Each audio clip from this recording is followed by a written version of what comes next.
dirahmati Allah. Banyak orang menilai kebaikan Allah itu hanya dari sisi harta.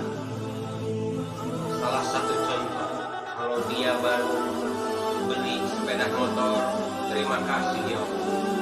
Kalau dia baru beli mobil, terima kasih ya Allah. Kalau dia beli tanah, terima kasih beli rumah, hanya dari sisi hartanya. Padahal bukan itu kebaikan Allah. Banyak sekali dari hal-hal yang non harta, justru itu yang menjadi kebaikan yang hakiki. Sabda baginda Rasul, ada 4 hal kebaikan Allah dan tidak dilihat dari sisi materi, dari sisi harta. Di antara 4 hal itu adalah yang pertama, qalbun syukra. Jadi yang pertama adalah kebaikan Allah itu akan didapat oleh orang yang pandai bersyukur. Makanya ada ayat yang mengatakan la in syakartum la azidannakum wa la in kafartum inna adzabillahi syadid. Apapun kehidupan kita, bagaimanapun rezeki yang kita miliki, itu adalah yang terbaik yang Allah berikan kepada kita. Maka dari itu, hidup itu akan nikmat apabila selamanya kita syukur. Jadi, satu hal untuk menikmati nikmatnya kehidupan itu adalah pandai bersyukur. Jangan sampai seperti ini. Lihat teman kita beli TV, dia peluk dan pilek. Lihat teman kita beli motor, dia dibawa ke rumah sakit. Pada saat sakit, lihat dengar temannya beli mobil, meninggallah dia. Itulah dia orang yang disiksa oleh harta duniawi. Padahal sesungguhnya ya, para top motivator atau orang bijak mengatakan, sesungguhnya kesuksesan orang lain itu jangan kau jadikan iri hati.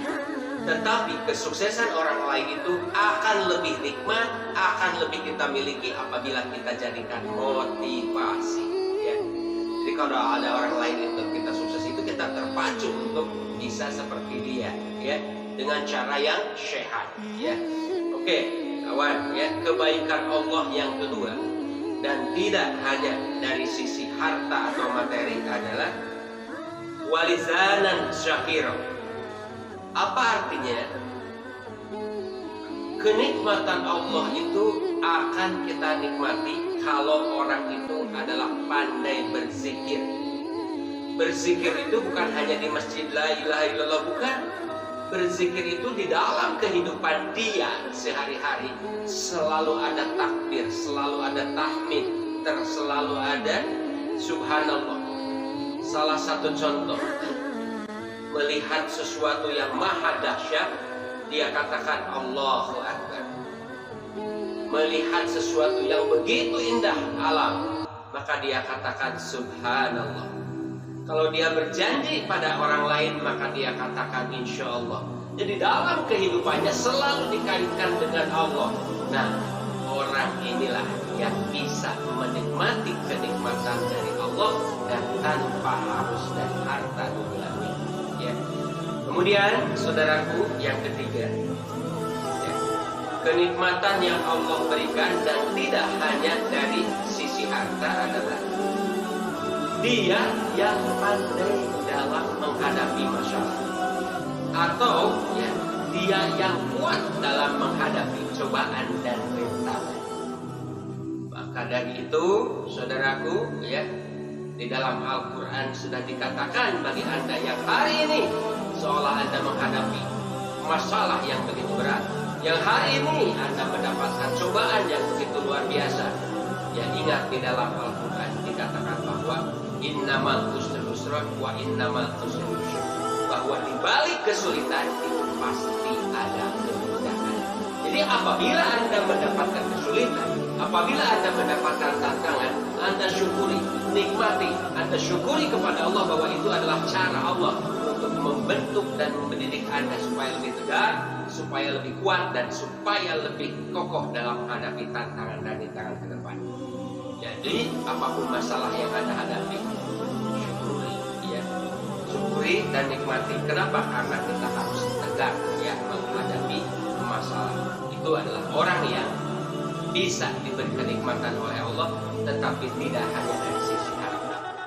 Kemudian yang keempat, kata Rasul, ya, yang keempat, siapa dia yang bisa menikmati tapi dari sisi tidak dari sisi harta, adalah mendapatkan bagi yang pria istri yang solehah. Ya.